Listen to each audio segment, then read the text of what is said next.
Cray is the leader of the world's strongest clan, the Grieving Soul, and he is widely respected for his wisdom and power, but in reality, he is a total weakling and just wants to find a way to quit his job. We see Cray standing in line at a treasure hunter clan meeting, and he looks like he really doesn't want to be here, but he's got no choice. Treasure hunters in this world are basically celebrities because they explore treasure vaults all over the world and risk their against phantoms, all with no health insurance. It's a dangerous job, but the promise of fame and riches compels dozens of people to become treasure hunters every year, and to that end, they often join a clan like First Steps, which is widely renowned in the capital as one of the best to ever exist. It consists of a collection of parties that come together to assist one another, and the reason there are so many people here to join is because unless your name is Jinwoo, there's a limit to how far you can get as a solo hunter. Cray was trying to get this over with without drawing much attention to himself, but out of nowhere, the girl behind him starts talking and asks if he is here to join a party as well. Cray tries to use the age-old tactic of ignoring her until she goes away, but before he knows it, she has already walked in front of him and is introducing herself. Her name is Ruta, and she's a level 3 hunter, so she extends a hand to Cray, but he refuses to shake hands with her, although he does give her his name. Ruta is disappointed that Cray didn't shake her hand, but she gets over it and starts talking about herself some more. She has been solo hunting until now, but she came across a vault called the White Wolf Den, and she couldn't handle it on her own, so she wanted to come to join a party. Just then, the man in front of them turns around and tells Ruta she should be trying to take on vaults as dangerous as the White Wolf Den, while she's still only level 3. He smirks and calls her an inexperienced amateur because even if she's level 3, she's still basically a beginner compared to the other professional hunters out there. As the argument gets more heated, Ruta becomes really angry, and Cray really wishes he had stayed home so he wouldn't have gotten involved with them. Ruta pulls out her knives and is about to attack the man, but before she does anything, a guard comes over and reminds Ruta that these aren't the streets of London, so if she keeps this up, she's going to be banned from the clan meeting. She realizes she lost her temper for a moment, so she puts her knives away and apologizes for the outburst, all while Cray tries to act like he's not here. A little while later, Cray makes it into the clan meeting and Ruta is still with him because he's the only person she knows here. She is amazed by all the powerful hunters here and honestly feels a little overwhelmed since she has never been to a place like this before. She asks Cray if he has been here before, so he tells her that this is his 5th time here, and Ruta thinks he must suck at being a hunter if he has to keep coming back to the recruitment meeting. Among hunters, talent is everything, so even a random nobody can make a name for themselves and climb through the ranks. Ruta notices a party in flashy attire on the other side of the room, so she asks Cray about it, and he informs her that the party is called Arc Brave, and of all the parties recruiting today, they are undeniably the strongest. As a group, they once managed to complete a level 7 vault with just 6 members, so they are widely respected. And if you get scouted by their leader, Arc Rodin, you're pretty much guaranteed to have a good hunter career, although he is pretty picky with his selection criteria. Ruta is intrigued to learn more, so she asks about the empty desk over in the corner of the room, but before Cray can say anything, the guy from before comes over and tells her he will explain everything. Ruta doesn't really want his help after the argument they had outside, but Greg goes on to explain anyway, and tells her that the desk belongs to the party that founded this clan, the Grievers. The party was a group of talented youngsters who arrived in the capital a few years ago and made a name for themselves as the Grieving Souls, but what the others don't know is that the legendary party consists of Cray's childhood friends. Apparently, there were rumors floating around that the Grieving Soul party would be recruiting today, but since their spot is empty, Greg assumes the rumors were false. Just then, a kid who came here hoping to apply to the Grieving Souls party noticed that they aren't here yet, so he becomes irate because he believes he's going to become the strongest hunter in the world someday, so the only party worth joining is the Grieving Souls. Greg finds the kid amusing, but Ruta doesn't have the guts to say anything since the kid actually has a higher level than her. Just then, a girl named Tino steps up and is prepared to shut the red-haired kid up with violence because she's the only one who deserves to join the Grieving Souls party. Her partner tries calming her down since this isn't worth causing a scene, even if the red-haired guy was being really annoying. For a second, it looked like they had calmed down enough to avoid a fight, but then Greg joins in with his first-class instigation, and all of a sudden, the entire room is supporting the fight. All gloves are off now, so Tino and the kid square up to face each other. Cray can tell things are going to get hectic real soon, and he doesn't want to be around when that happens, so he asks Ruta to come outside with him. As the fight is about to start, Tino already intends to kill the kid over what was essentially bragging, and she'll just call Saul later to handle the murder charges. Or at least that was the plan until she sensed a familiar presence nearby, and the second she spots Cray, she forgets all about the fight and charges straight for him. Cray is caught off guard by the sudden attack, so he stumbles backwards and Tino nervously turns, calling him master and asking if he saw her lose her temper over there. Ark then comes over as well and greets Cray, since he has been waiting for his arrival. They wouldn't have been able to start the clan meeting until Cray arrived anyway, since he is both the clan master and the leader of Grieving Souls. Everyone who didn't already recognize him is shocked to hear this because that means Cray must be the most important person here. However, all the attention he's getting is making him feel sick, so he really just wants to go home. Several years ago, when Cray and his childhood friends first arrived in the capital, they were clearing all the beginner vaults in record time, but there was just one problem. Cray had no idea what he was doing.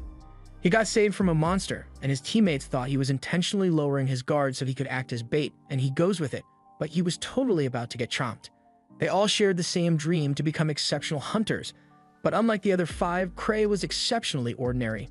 He knew that sooner or later he would become nothing but a burden to the party, and he didn't want his friends to resent him for his weakness, so he made the decision to leave the party on his own. However, when he tried to quit, it somehow ended up with him being appointed as the leader of the party. That's how he got to his current position as the leader of his truly gifted childhood friends, but he really wishes he could just retire from being a hunter. Ruda and Greg still can't believe they were talking to the clan master the entire time, and while Cray is in his chair, Ark comes over and asks if Cray showed up late because he wanted to observe the crowd as one of the common folk. Cray denies this and says he just overslept, but Ark isn't listening and firmly believes that Cray showed up late on purpose. For some reason, no matter how much Cray tries to explain himself, people always misunderstand him in a way that makes him look better than he actually is. Tino doesn't like how close Ark is with Cray, so she wants to have him kicked out of the clan, but Cray isn't going to do that. Tino is a level 4 hunter who also happens to be an apprentice to one of Kay's childhood friends, Liz, so she hangs around him a lot. Ark asks Cray if he has any good candidates in mind for recruitment, but there honestly isn't a need to add any new members to the clan right now. Although since Ark almost never actually recruits new members, Cray takes the opportunity and asks if Ark will seriously consider any recommendations he makes. Ark says he will accept anyone Cray chooses, and this is a huge surprise to everyone, so the vice captain tries to talk him out of such a rash decision. However, Ark cuts her off and says anyone Cray chooses will be worthy of joining his party. Tino begins blushing because she thinks Ark is thinking about recommending her, but she also doesn't like Ark, so she's a bit conflicted about whether to accept or not. All of a sudden, the kid from earlier, whose name is Gilbert, by the way, comes out to the front of the crowd, and he is totally ready to beg if that's what it takes to be accepted by Cray. Cray tries thinking about whether Gilbert would be a good choice or not, but he quickly gives up because he is a terrible judge of character. He has no idea how to tell if someone will become strong in the future, so he decides to leave it up to pure luck. He tells Gilbert that he is willing to recommend him, but he has one condition before that. As a hunter, the most important thing is to make sure you always win. If he lacks strength, he will end up putting his party members in danger, so Cray wants him to demonstrate that he has the ability to always win. Also, since Cray began his career as a hunter, he has never lost before, although that's because he has never actually been in a real fight. Anyway, Cray takes off one of his ring artifacts and announces to every hunter here that the first person to present this ring to Ark will be accepted into his party, and with that he tosses the ring into the wild to watch the chaos unfold. The first one to get the ring is Gilbert, but that doesn't last long because not even a second later, Tino jumps down at him and knees his face so hard that he gets sent all the way across the room. Gilbert probably needs a doctor now, but no one's focused on him right now because the ring is currently rolling across the floor, and while everyone is initially hesitant to act, it doesn't take long before they all start fighting over it. At this point, Cray decides to take his leave, and even though the bar is getting destroyed as he leaves, he says it's not his problem and goes home. However, the next morning it became his problem as the bar fight made front page news. Apparently, the entire place was leveled because of the fight, but luckily there were no civilian casualties at the end of the day. However, as a result of the events, Eva tells him that the Explorers Association wants to have a private meeting with him, and Cray already knows that means they are going to yell at him. He asks how Ark took the news, and Eva tells him that Ark actually took it pretty well and laughed it off. Since Ark probably isn't mad, Cray wants to take advantage of his good mood and send him the bill to rebuild the bar, as well as ask him to go handle to meeting with the association. But Eva informs him that the meeting is specifically meant for him, so there's no way he's getting out of it this time. Even if he tries ignoring it, the association manager, Gark, is just going to hunt him down like he always does, so Cray caves in and agrees to go, but he will be using his secret weapon to get it over as soon as possible. And that secret weapon is to grovel and apologize. He also argues that the only damage was to the bar, and since no one was hurt, and the bar owner has been compensated to cover the repairs of the bar, there shouldn't be any further issues. Gark hasn't even gotten a chance to yell at Cry yet, but after seeing Cry apologize, he just lets it go for now. However, even if there aren't any official complaints against him, he still needs to take responsibility for his actions, which is why Gark is assigning him a quest, and he has no right to refuse. The association gets all kinds of quests for hunters, but with such a large volume, there are bound to be quests that are so difficult or pay so little that no one wants to do them. These quests are what the hunters call chores, and Cray really doesn't want to have to deal with one of those, so he tries putting on an act and saying he is too important to be stuck with a chore. However, Gark isn't letting him get out of this, so he is forced to pick one. Cry opens the quest book and starts looking through it for the easiest quest, and of everything available, the lowest level is 3, so he picks that one.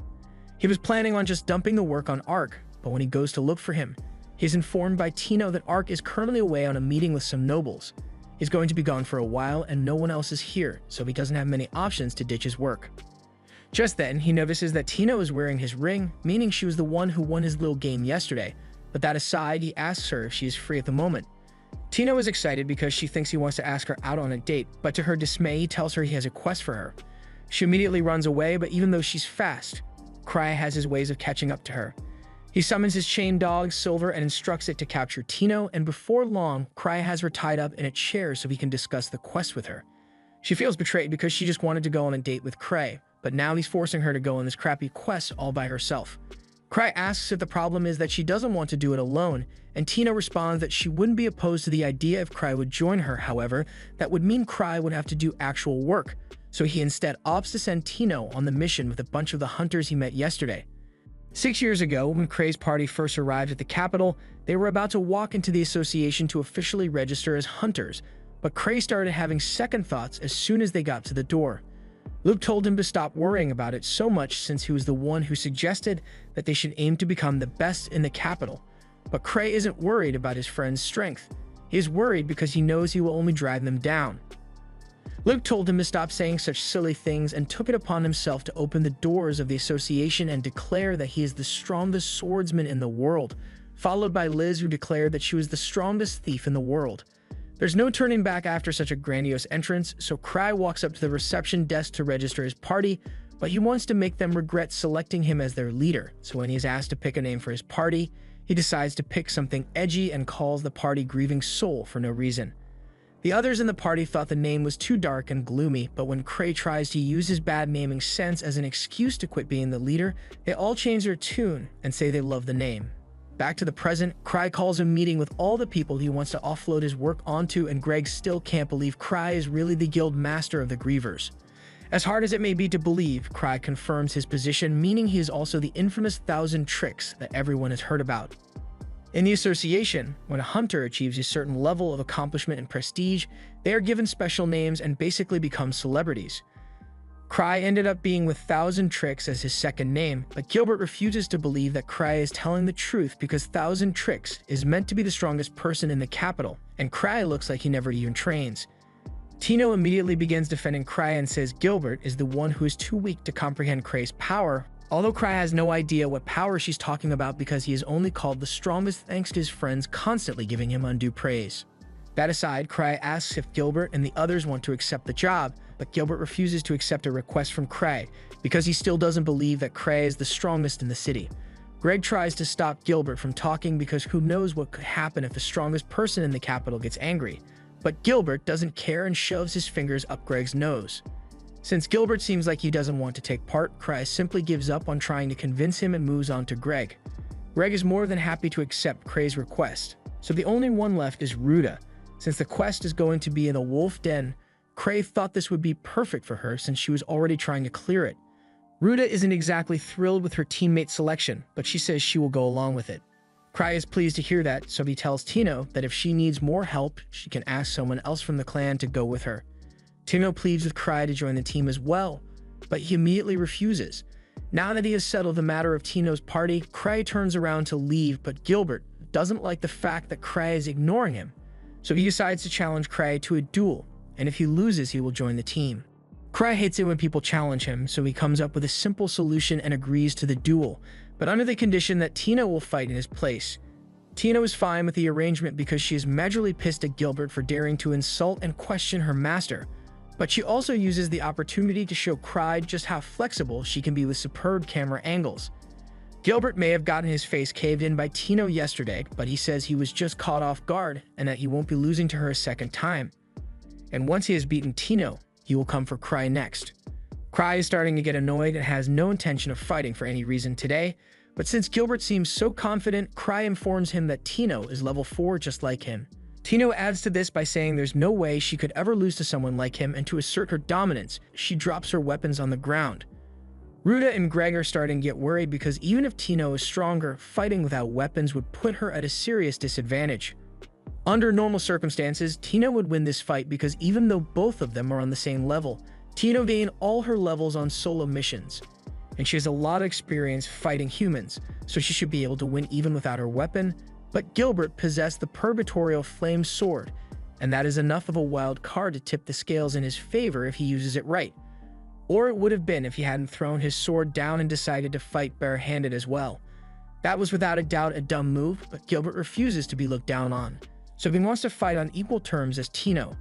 Tino now knows for sure that she can win, so she says she wants to go get ice cream with Cry after she has beaten Gilbert up, and as the match starts, she charges in and strikes at Gilbert's face.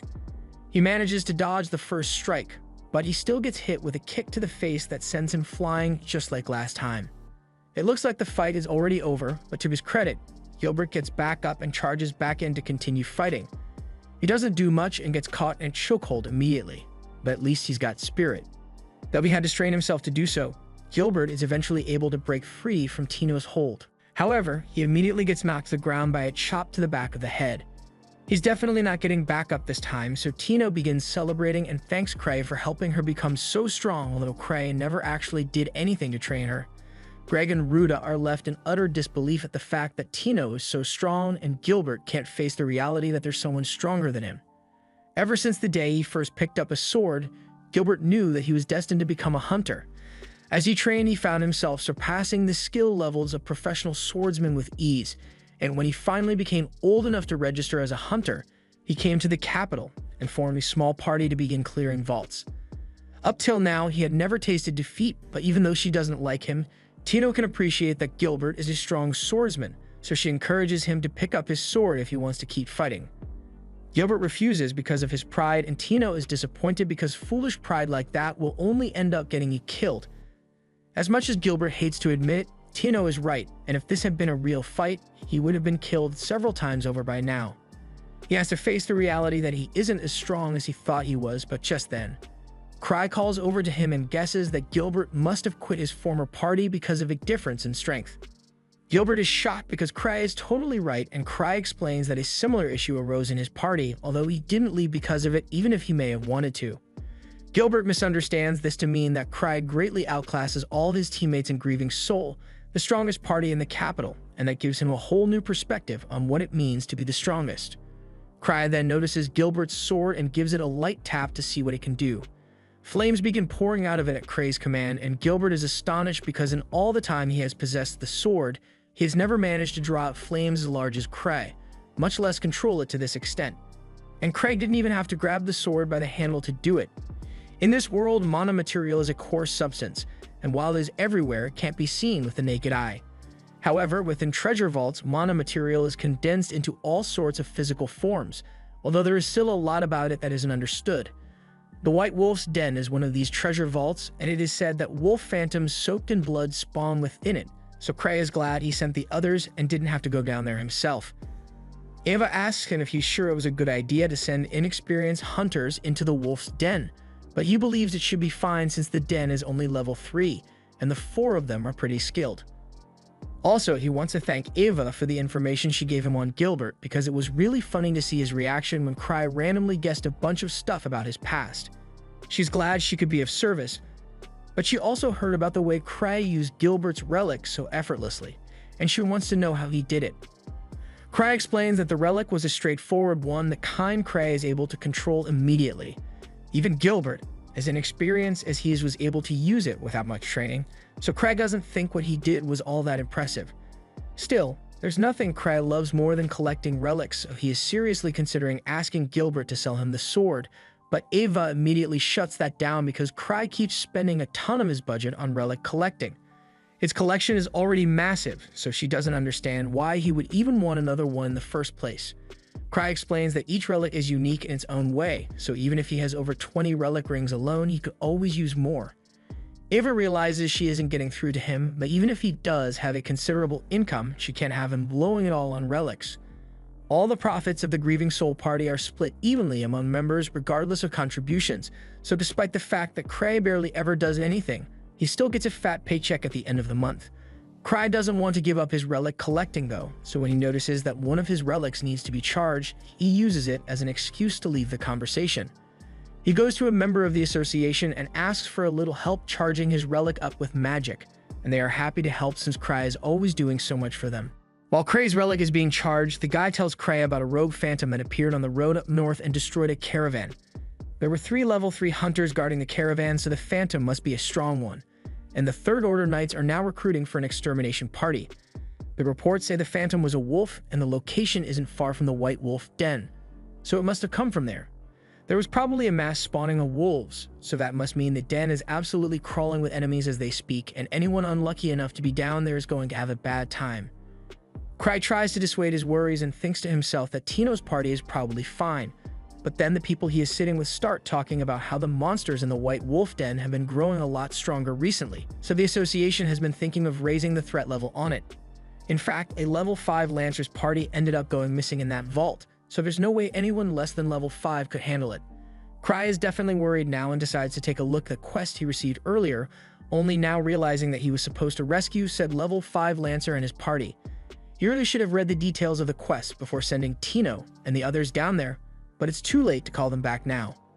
The others at the table see Cry acting strange, so they ask him if something is wrong, and he tells them he actually sent Tino down into the White Wolf Den. The two are horrified that Cray sent Tino, who was only level 4 down, into a vault that a level 5 party couldn't beat. They assume must have known how dangerous it was and sent her down there as part of her training, because what kind of irresponsible teacher would send his student on a deadly mission like this without researching it first? Cry suddenly gets up and says there's something urgent he needs to attend to. Once he gets into the halls, he starts having a panic attack and tries to rationalize it, saying Tino is quite skilled, so she may be able to handle this, and Gilbert is almost equal in strength to her as long as he is using his flame sword. However, Cry remembers that he used up all the power in the sword back when he was doing his demonstration, so if Gilbert didn't recharge it afterwards, that sword is basically useless. While Tino and the others are approaching the White Wolf Den, they begin to sense a dangerous aura even though they haven't gotten to the den yet. Tino was expecting something like this to happen since Cray was the one who sent her out on this mission, which is why she wrote a will in case she ends up dying. Although she is sure that she won't die because this has all been perfectly calculated by Cray. She believes the fact that Cray chose them to join her on this mission must have also been carefully deliberated, but Greg doesn't think that's possible since Cray only met them yesterday. Gilbert agrees that it's improbable, but he wouldn't put it past Cray to be able to do research on all of them before they had even met. In fact, the whole incident at the pub was probably part of his plan as well, so while this mission may be way above their league, Tino is sure Cray wouldn't randomly send them on a mission they have no hope of surviving. Unfortunately, that's exactly what Cray did, and he's freaking out over it. He decides to go and rescue them himself, so he goes into his hidden room and starts grabbing all the relics he can carry. As he is leaving, Ava spots him, and she too assumes Cray intentionally sent Tino on that dangerous mission just to test her. And while he obliviously planned it so she wouldn't be in danger of dying, he must still be slightly worried, so he is going to check up on them. She even notices that Cray is carrying Shitori's slime relic, which is technically against Imperial law to possess, but he doesn't know what he's going to be facing, so he wants to be prepared. He heads out onto the balcony and equips a wingsuit relic, so he can get to the White Wolf Den as quickly as possible. And as he leaves, Ava hopes he can make it back alright, because the last person who used that wingsuit died after crashing headfirst into a wall. After a long and arduous battle, Tino and the others finally manage to defeat the wolf, and Greg is relieved they managed to take it down. But Tino isn't happy with the way the team performed in that battle. There was only one wolf, so they had the numbers advantage, yet they still struggled so much to take it down. Speaking of which, Greg asks Gilbert why he didn't use his sword fire since it would have made the fight a lot easier, but that's when Gilbert tells them that his sword is actually out of mana, which is weird since he could have sworn he had it charged a couple days ago. He then realizes that Cray's stunt must have discharged the relic, and he isn't able to charge it out here. It's basically just a regular sword now. Ruta thinks it might be better to turn back now since this mission is already far more dangerous than they were informed it would be. In fact, under these circumstances, Greg is pretty sure that the people they are supposed to be rescuing would have died by now, so there would be no point in continuing. However, Tino speaks up and tells everyone that they are going to stick to the plan no matter what. Greg tries to argue that their survival is more important than a corpse retrieval mission, but Tino corrects him because she knows for a fact that this isn't a corpse retrieval mission. She is sure that the rescue targets are still alive inside the vault because Cry is the one who sent her on this mission and he is never wrong. In fact, draining the mana from Gilbert's sword must have also been done intentionally because he doesn't want them to rely on relics too much. The others are convinced, so they decide to follow her lead and continue with the mission. But once they get to the wolf den, they discover that all the wolves are fully equipped with armor and weapons, so defeating a large number like this is going to be hard. Gilbert volunteers to go out first and try to take out some of the wolves, but Tino calls him an idiot because he would get shot before he ever got close enough. She is the leader of this team, and as such, it is her duty to make sure that everyone on her team makes it back alive, so since she and Ruta are nimble, she says they will run out first and draw the wolves' fire, at which point Greg and Gilbert will attack from behind. The ranged weapons shouldn't be much of a threat once they get close to them, but even if things get out of hand, she refuses to use anyone as a sacrifice. Meanwhile, Cry is currently flying to the wolf den, and he really hopes Tino manages to survive somehow, even if she has to sacrifice everyone else to do it. Thankfully, Tino isn't around to hear him say that, so she continues fighting with the others to ensure the team's survival. Thanks to the fact they've been working together, the team has managed to handle the monsters they have come across so far, although it hasn't been easy. The main reason they have been able to defeat the wolves like this is because the wolves have no sense of teamwork, so as even more approach the team, Gilbert and Greg are confident that they can cut them down. Tino acknowledges that even though this is their first time working together, this makeshift team works surprisingly well. She may not like Gilbert's personality, but he is a strong fighter when he uses his sword, and Greg has a lot of experience, so he coordinates well with him. As for Ruta, she isn't able to help much in terms of combat, but since both she and Tino are thief class, Ruta is able to handle all the recon, which allows Tino to focus on combat. She believes that every little detail of the structure of this team must have been carefully thought out by Cray, so she begins praying to him as some sort of god. Meanwhile, as Gilbert is fighting a wolf in the back, he has a flashback to the last time he spoke to his former party members. He'd just lash out at them because they weren't pulling their weight. His teammates apologized and said they just couldn't keep up with him, so he decided to quit and go off on his own.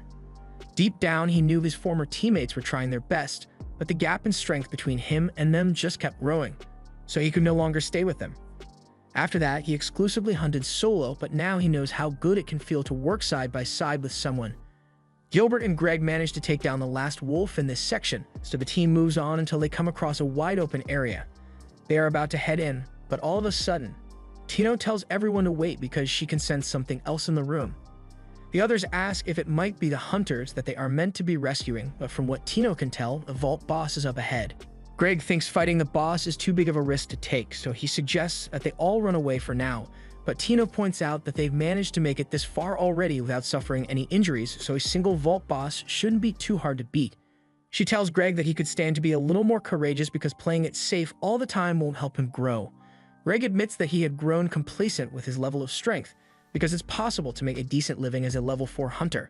Before he even realized it, he had begun to run away at the slightest sign of a challenge, and his cowardly inclination was no doubt caused by witnessing all his friends die due to foolish bravery. No one would fault Greg for living the safe and easy hunter life, but the fact that he approached the First Steps clan is proof that Greg wants to continue to grow, and Cray must have realized that, which is why he put him on this team. Greg doesn't believe Cray could have put this much thought into placing him on the team, but what other explanation could there be? Because there's no way Cray randomly chose him because he was nearby at the time. Ruta asks if there's some special reason Cray had for choosing her as well, but the only remarkable thing Tino can say about Ruta is that she has big milkers. Meanwhile, Cray is flying around the forest near the wolf den, and he was hoping Tino and the others would flee from the vault once they realized it was a lot more dangerous than expected, but unfortunately, he hasn't been able to spot them yet, so he has to go check the den now. And there are no brakes on the wingsuit, so he ends up crashing his way through the wolf den's tunnels. Meanwhile, Tino and the others have just come across the dungeon boss, and it's a lot bigger than what they were expecting. As the boss makes the first move, the team is forced to split up and start running around the room to evade it. But even without directly engaging with it, they can tell that this thing is insanely strong, so even Tino is starting to question if they can handle it. Just then, she spots a weak point on the wolf's head, and she reminds herself that there's no way Cray would send her on a mission that he didn't think she could complete, so she can't let herself give up. She yells over to Gilbert and asks him to block one of the wolf's attacks for her, after which she'll handle the rest. Gilbert agrees, so as the wolf closes in on them, he charges forward to draw its attention, so as the wolf strikes at him, he blocks the attack with his sword. And while he thinks the wolf is totally defenseless, Greg rushes in to slash its legs, but unfortunately, he gets smacked away like a bug. The others seem to be doing pretty well though, since they can move around a lot quicker than he can. A few seconds later, Greg gets back up and tries to rejoin the fight, but the very next second, his sword gets slashed in half and the wolf tries to land a killing blow on him. Luckily, Ruda was able to get him out of the way in time, so the wolf missed him. And while the wolf's axe is stuck in the ground, Tino runs on top of it to get close to its head.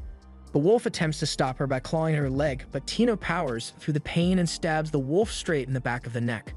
With that, the wolf monster has finally been defeated, so when Tino lands back on the ground, Ruda goes over to check on her since she was badly injured.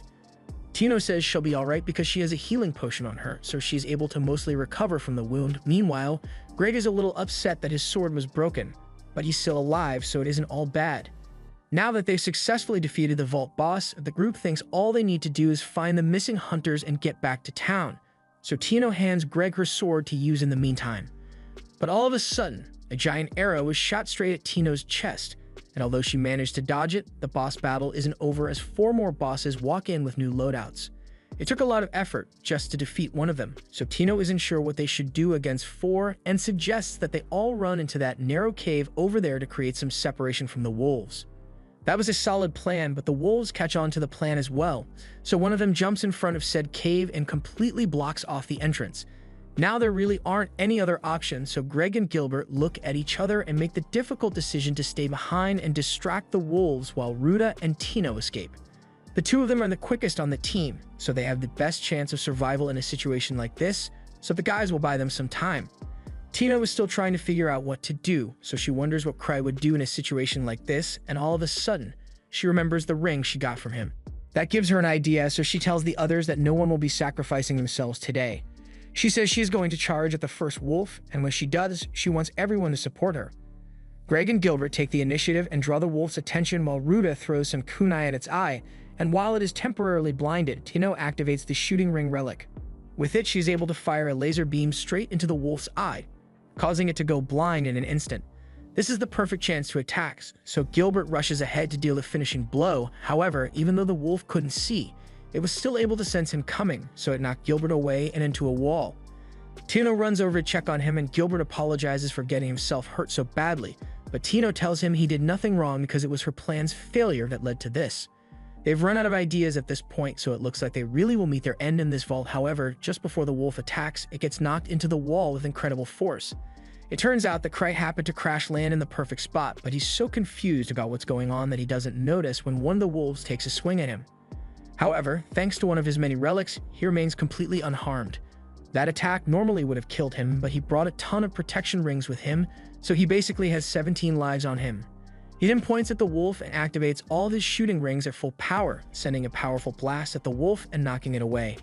Everyone is really impressed by Cray's power, but he hadn't even intended to attack in the first place. He just freaked out when he saw the wolf acted on instinct. Unfortunately, despite the powerful blast, the wolf gets back up again, although Cray had expected this since he knows the damage output of the shooting rings is pretty low. He is once again surrounded, and he's really glad he brought so many protection rings with him, but if he's going to get out of this, he's going to have to use the forbidden slime. He takes it off his necklace and inspects it a little before throwing it into the crowd of wolves and telling everyone to start running away. Tino's leg is still slightly injured from earlier, so she isn't able to run as fast as usual, so Cray runs slower to guard everyone's back. Or at least that's what everyone thinks, but it turns out Cray is actually just really slow compared to them. While running, Tino gets a flashback to the first day she met Cray, which was when his party saved her from being sold off as a slave by some street thugs. Ever since that day, Tino became infatuated with Cray and would constantly seek his approval, which is why once they have gotten to safety, she is nervously waiting to see what Cray says since she wasn't able to complete the mission. Before Cray says anything, Ruda speaks up and says even if she wasn't able to defeat the bosses, she still did amazing as a leader, and Cray agrees that she did well, mostly because he expected them all to be dead by now that she kept them alive. Tino was really happy to be praised, But then Cry notices the wound left on her leg, so he uses one of his healing relics to get her back to full strength. Greg asks if Cry is going to defeat the bosses, but he says that isn't the best option given the circumstances, so he tells them all to just follow him. Right now, Cry doesn't even care about the rescue mission anymore and just wants to leave, but he has no idea where the exit is, so he's just leading the group around in circles. Tino and Ruta are both thieves, so he really wishes they would do some recon or something, but they have complete faith that Cry knows where he is going even though he doesn't.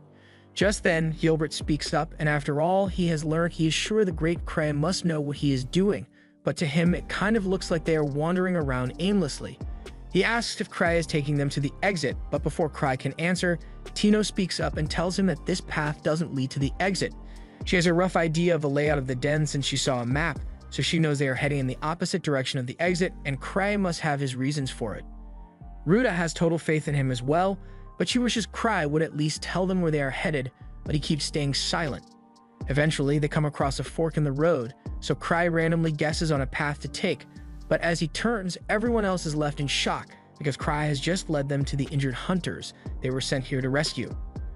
Of course, Cry still has no idea what he's doing, but since everyone seems to be heading down the other path, he follows them, and when he sees them tending to the injured hunters, he is amazed that Tino noticed them because he sure as hell wouldn't have. The leader of the injured party is named Dave, and he thanks Tino for rescuing them, but Tino tells him that the one he should be thanking is Cray, because they never would have made it here without him.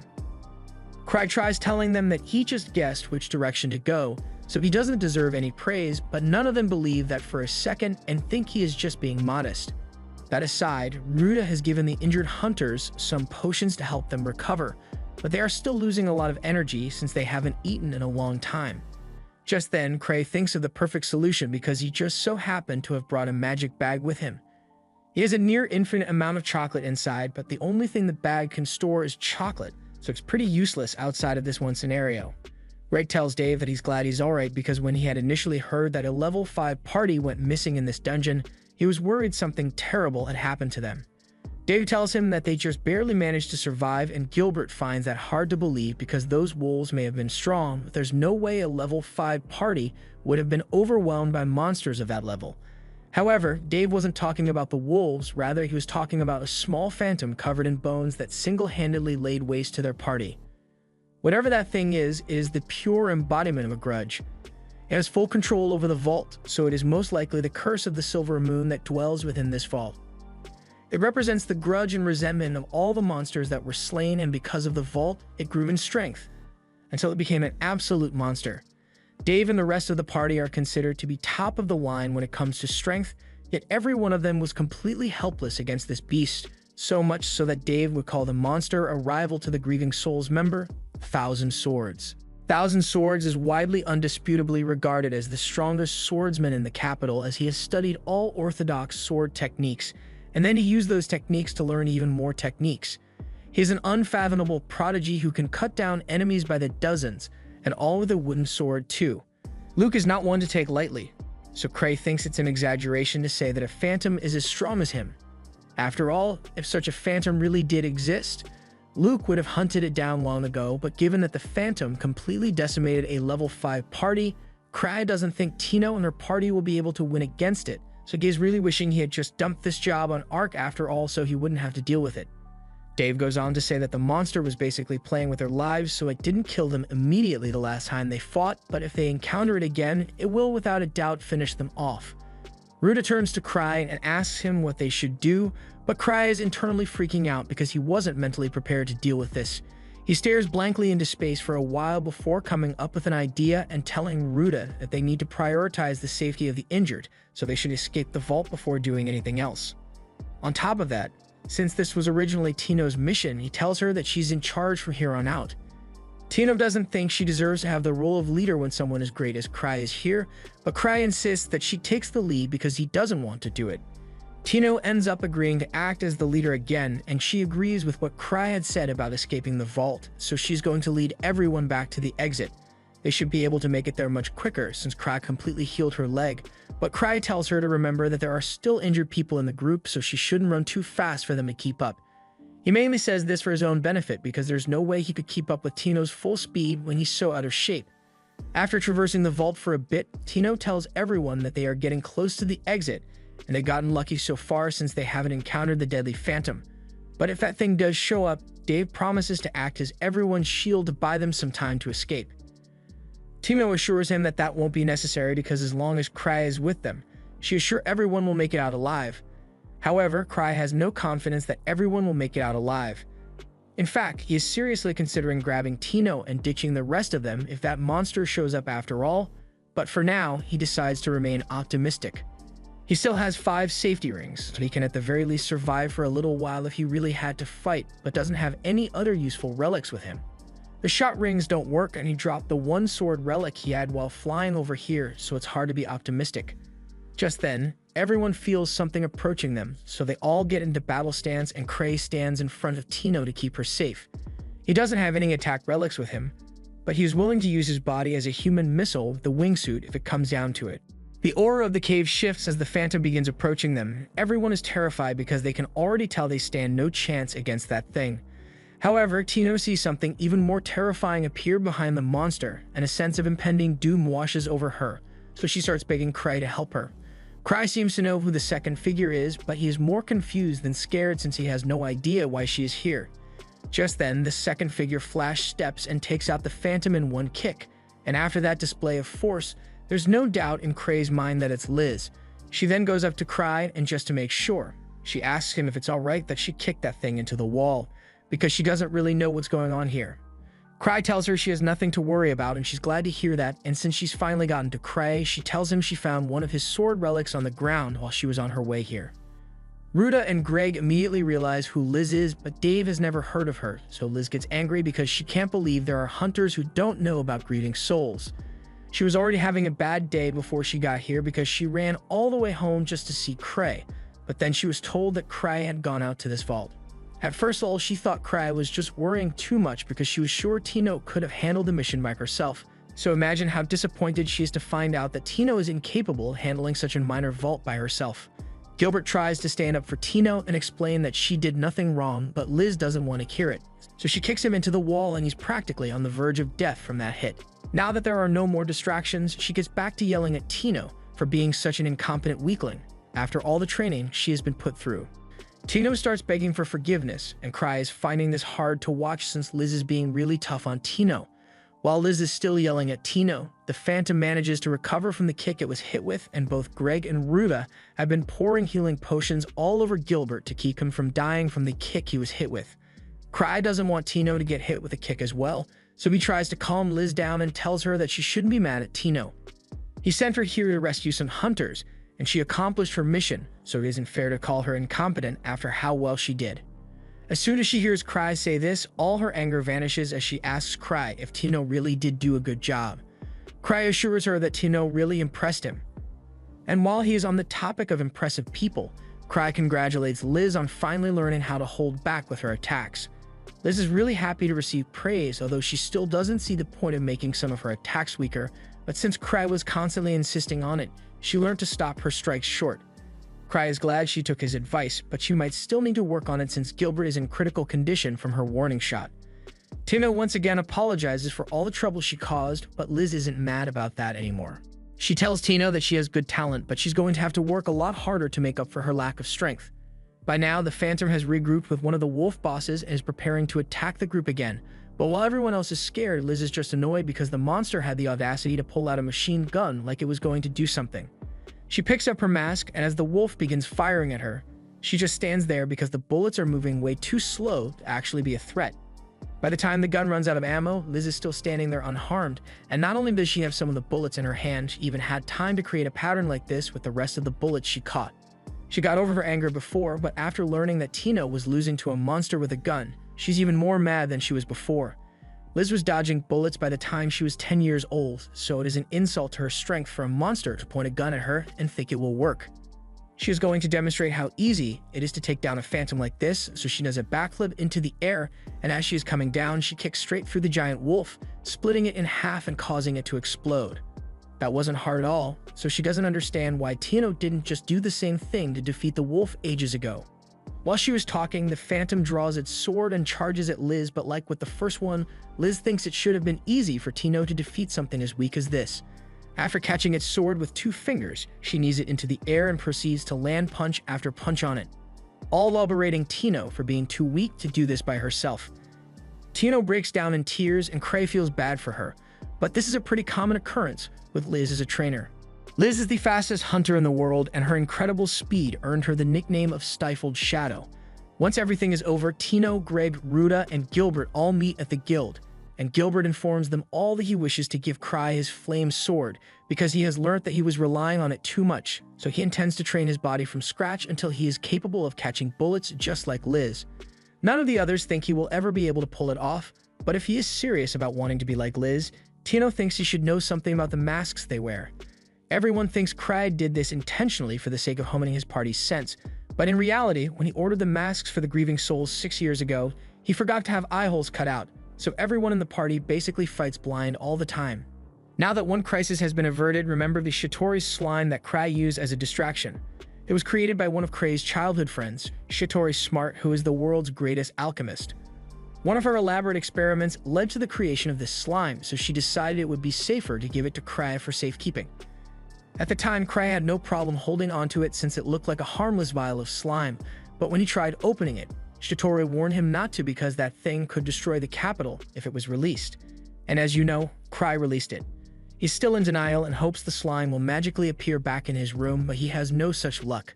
He decides to sit on his bed and think about this rationally. When he opened the vial back in the White Wolf's den, it didn't look like there was anything in there, and he has had the vial locked up in his safe ever since Shitori gave it to him. So the only conclusion is that the vial must have always been empty, so there's nothing to worry about. At least he hopes so. Meanwhile, back in the White Wolf den, an investigation team has been sent in by the association because there's something strange going on in there, and they have to get to the bottom of it. On Cray's end, he was so worried about the slime that he could barely get any sleep last night, and as he is walking through the halls, he happens to run into Ava, and she tells him that Gark wants him to give a detailed report on what happened in the White Wolf den. Cry really doesn't want to have to give a report, so he asks if Tino can do it instead since she was technically the team leader for that mission. Ava initially wanted to ask Tino as well, but she's busy training with Liz right now in the training, and Ava isn't stupid, so she's not going anywhere there.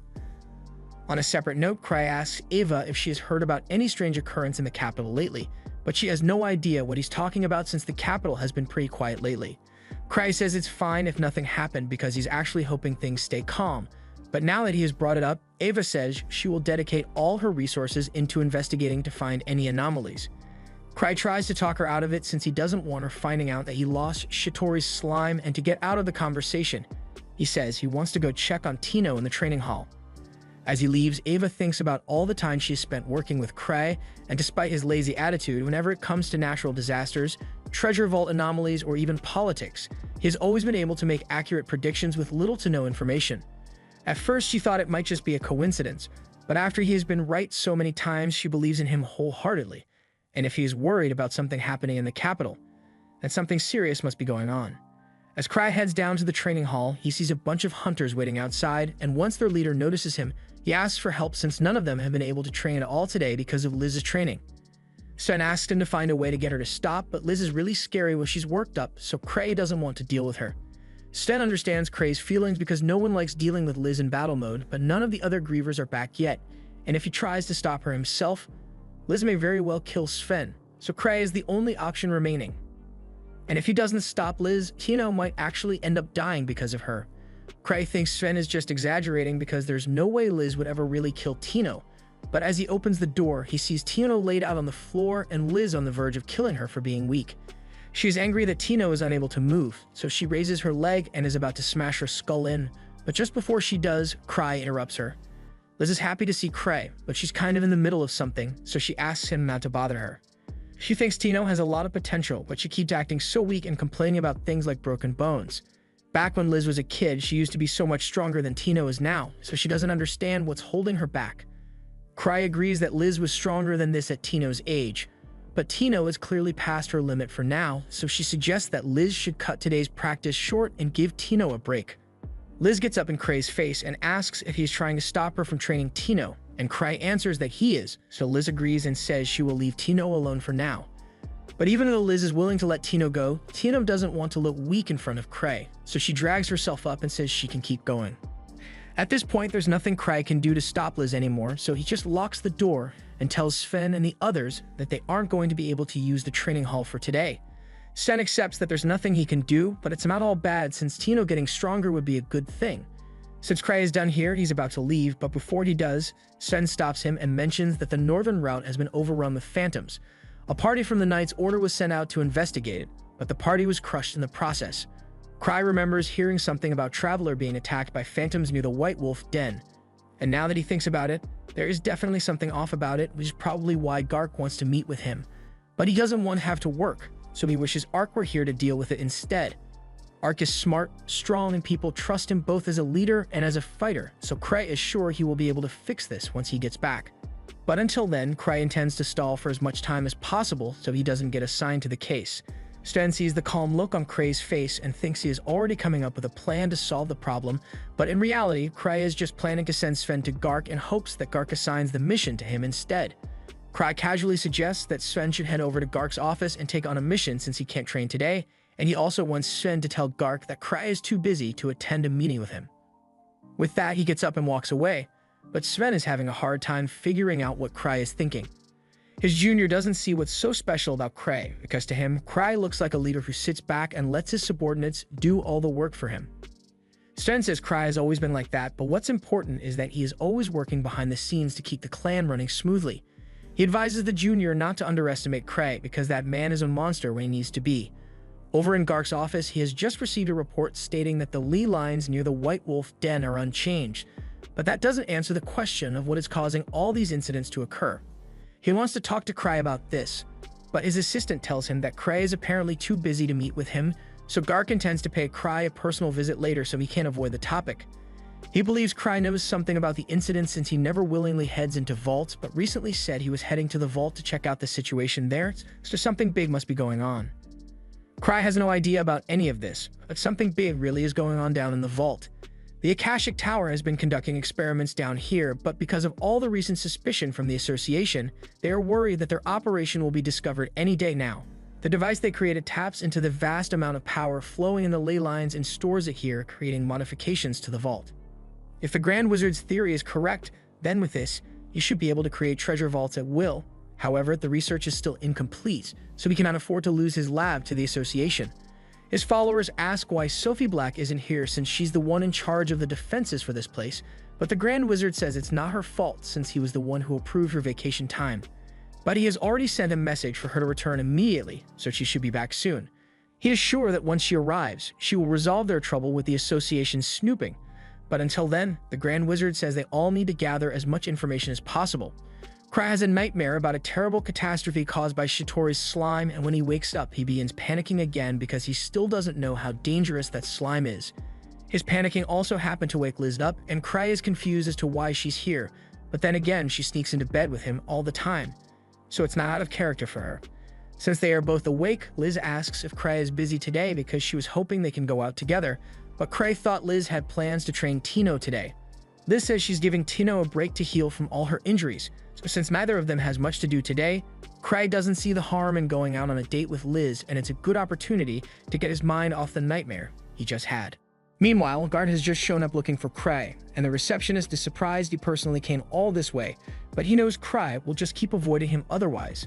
Just then, Cray and Liz come downstairs, and Liz is pissed to see Gak here since she doesn't want anything ruining her date with Cray. Gark tries to be polite and asks her what happened to the Night Palace vault she was meant to give a report on, but Liz ignores his question and begins insulting him for always relying on Cray so much. Gark is starting to lose his patience, and when Liz throws a kick at him, that was the final straw, so he rolls up his sleeves and is ready to teach her a lesson. While that is going on, Cray doesn't want to be here, so he asks Gark's assistant if she wants to come upstairs with him. While he and Kana are having their chat, she debriefs him on the results of their reconnaissance, and Cray thinks it's good that the monolay lines are normal, but he's far more concerned about the other issue at hand.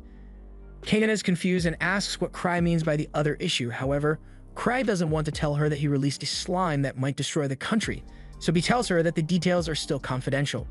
He tells her he would like to go investigate it some more, but he is busy today, so maybe she should get Ark to do it, mainly because Cray could never handle an actual mission on his own. Meanwhile, Gark and Liz are still going at it downstairs, and while Gark is a lot stronger than Liz, she's much faster than him, so he hasn't been able to land a successful hit on her.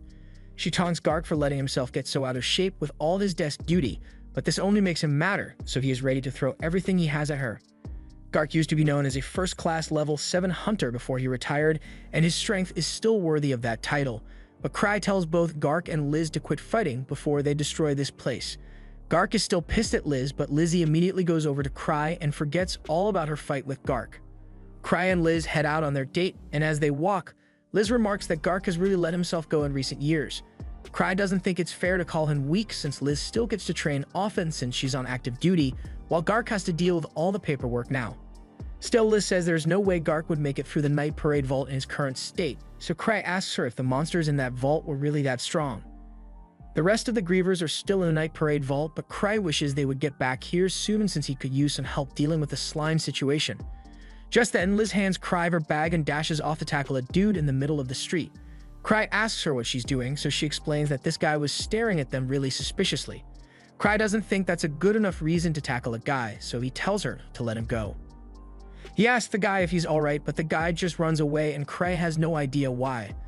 Liz is confused and asks why Cry would let someone who was obviously up to no good escape, but then she realizes that Cry must have been intentionally ignoring him because he has a plan. So she apologizes for taking hasty action without asking him first. Meanwhile, the guy finds his way into a secluded shop and he is a part of the Akashic Tower, but he doesn't understand how he got spotted since he was following them at a safe distance. And the fact that Cry let him go after he was caught leads the man to assume Cry knows all about their operation. The next day, Liz is excited to be out on another date with Cray, but Cray reminds her that this time they aren't out on a date. They are in the most dangerous part of the Imperial capital, and Cray has brought her here because he's looking for something. According to the information he got from Ava, there have been a lot of incidents where people have gone missing here. And while it may just be the usual murders and kidnappings common to the area, Cray is worried the disappearances might have something to do with Shitori's slime because that would mean the incidents here are his fault. Additionally, Ava's report also says there's a new ice cream joint up ahead, so Cray suggests that he and Liz should go try some, and Liz is more than happy to accompany him. As they approach the ice cream shop, the man from yesterday watches them, and he is totally freaking out. No one should have ever been able to figure out that this new ice cream shop is really a base for the Akashic Tower's research, yet somehow Cray managed to find this place. The guy tries to calm himself down and decides to close up the shop until Cray leaves in an attempt to maintain the secrecy of the base, but before he could do that, Sophia walks into the room. She just got back from her mission and she can see that the guy is panicking, so she asks him what's wrong. A few minutes later, Cray and Liz arrive at the ice cream shop, but by the time they got here, the Akashic Tower member had already shut the place down. Liz is pissed that the shop is closed since it is ruining her chance to enjoy ice cream with Cray, so she's prepared to bust the door down right now, and the Akashic member is freaking out inside. But just before Liz destroys any property, Cray stops her and suggests that the shop might just be out of ice cream, so maybe it's best if they just leave it alone for now. Back at the clan office, Liz is disappointed that she couldn't have ice cream with Cray, but Cray is still deep in thought over the possibility that Shitori's slime might still be on the loose somewhere in the city, and he really needs to do something about it. He turns to Liz and asks her when Shitori will be getting back from the Night Palace vault because there's something he wants to discuss with her. Shitori isn't going to be back anytime soon, so Liz offers to assist Cray in any way she can. But what Cray needs is information on a specific magical creature, so Liz can actually help him with that. Just then, Ava enters Cray's office, and she has come to inform him that she has brought a list of hunter candidates to join the investigation of the White Wolf Den. Sten and the other members of Obsidian Cross are already on site, but Ark is absent at the moment, so she needs Cray to approve the list.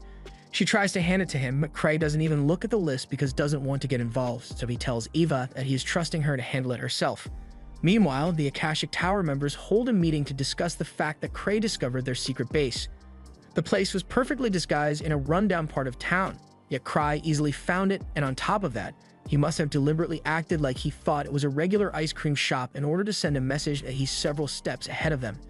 Since they don't know what Cray's intentions are, everyone is panicked and unsure of how to proceed moving forward, so the leader turns to Sophia and asks her if she has any good ideas. Sophia doesn't seem as worried as the others and calmly states that they should go to war with Cray's clan.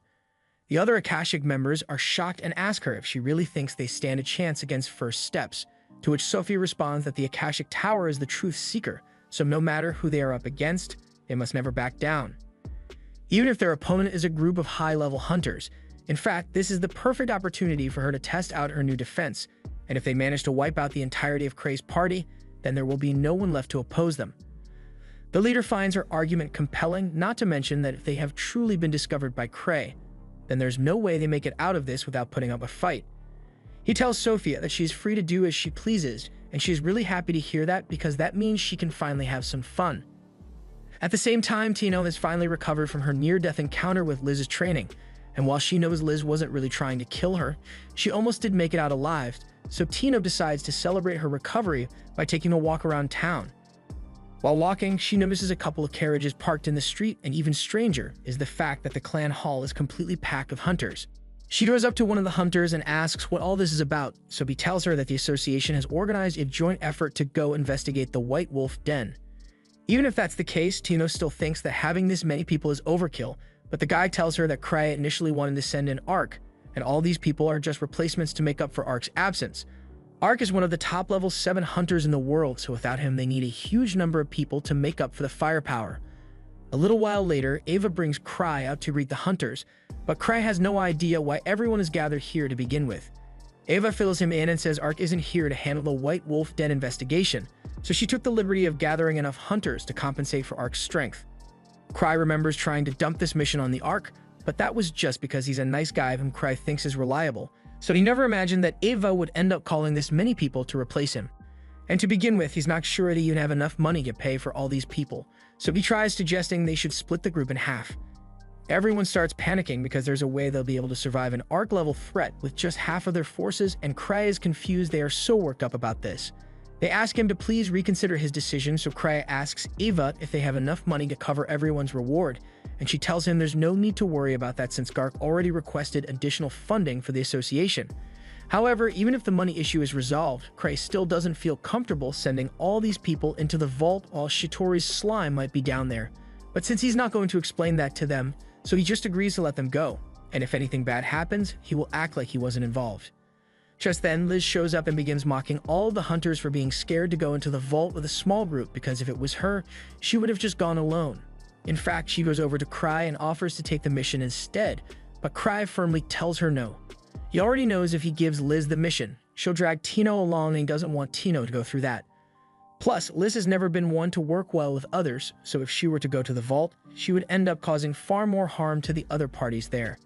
He says everyone here aside from Liz is going to handle the mission, so Ava asks if that means he's going to be joining the mission as well. The hunters overhear this, and they are all excited because if the level 8 clan master were to join them, then the mission would definitely go a lot smoother, but Kray really doesn't want to. Since everyone is insisting, he says he will join them, but he makes up an excuse about having urgent business to attend to, so he is leaving Sven in charge of the group until he joins them later. However, he has no intention of showing up until after the mission is almost over. Meanwhile, down in the White Wolf Den, Sven and the rest of Obsidian Cross have pretty underwhelmed by the difficulty of this vault. Sure, the average strength of the monsters here has increased, but it is still relatively tame, so they are not sure why they were sent here. Back at the association, everyone is getting ready to leave, and Liz is still begging Kray to let her go on the mission with him, but he remains firm on his decision. Although he knows Liz will just go there anyway if he leaves her on her own, so he says he has a separate job for her to do in the meantime, and that seems to cheer her up a bit. Before the group leaves, the temporary captain goes over to Kray and asks him if there's any advice he can give them before they head out, so Kray thinks about it for a second, and tells him that if he comes across a slime-like creature, he should treat it with extreme caution. The guy doesn't think there's any chance that the group will run into a slime down in the White Wolf Vault, but he says he will keep Kray's advice in mind. Back at the Akashic Tower's base, Magus is beside himself with rage at the fact that the association is coming after him in such large numbers. But if they intend to stand in the way of his monomaterial research, then he is going to do everything in his power to crush them. The tower members are worried because their opponents have the grieving souls on their side, but Sophia tells everyone there's nothing to worry about since her defense system was specifically made to repel attacks such as these. Besides, there are currently only 3 grieving souls in the capital, Kray, Liz, and Shitori. Liz can easily be taken care of by creating countermeasures against her physical attacks, and Kray is the strategist of the team, so he isn't able to fully utilize his skills unless his other teammates are present. The only real problem here is Shitori. Sophia has taken measures to ensure that Shitori's alchemy won't be effective against them, but Sophia has a personal grudge against Shitori, so no matter what, she's going to make sure she can crush her. She tells Magus that Shatori has been snooping around his research ever since she found his thesis, and Sophia finds that to be unforgivable, so she asks for permission to use everything that they have created up till now to stop Shatori. Magus agrees to give her permission and says that Flick and all the other members are to follow Sophia's orders no matter what, which Flick isn't happy to hear since he doesn't like Sophia, but he complies for the good of their mission. Elsewhere in the White Wolf Den, Sven's team is starting to think there was no point in coming here since they haven't found anything unusual, and they trust Sven's judgment, but it seems like Cry just randomly sent them here for no reason. Sven understands why they may think that, but he's sure Cry has a good reason for sending them here. Just then, Sven gets a message relaying the warning Cry gave about a slime and takes it very seriously, so he asks Henrik to blow the emergency whistle. All the hunters in the vault hear the whistle and immediately head outside, but when they find out that the reason the whistle was blown was because of a random slime, they are pretty pissed. They think it's ridiculous that Sven blindly believes all information that comes from Cray, but Sven has good reason for his faith in Cray. He doesn't know what danger this unknown slime may pose, so Sven thought it would be much safer to wait until reinforcements arrive before they continue with the investigation. The other hunters still thinks it's ridiculous since the slime would never appear in a vault like this, but if it's a warning from Cray, Sven is sure it is accurate. In the past, Cray randomly invited him to a flower viewing party, but he also instructed him to bring his weapons with him for no particular reason.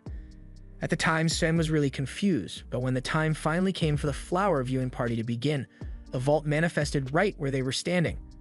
That vault is now known as the Prism Garden, and the fact that Cray predicted that convinced Sven that Cray must be able to see into the future. So from then on, no matter how crazy Cray's instructions may be, Sven obeys every word he says. Back at Cray's office, Liz is pestering him because she really wants to know what special mission he has planned for her, but Cray's got nothing. He just made up the excuse to get her to stay here, but now he doesn't know what to say.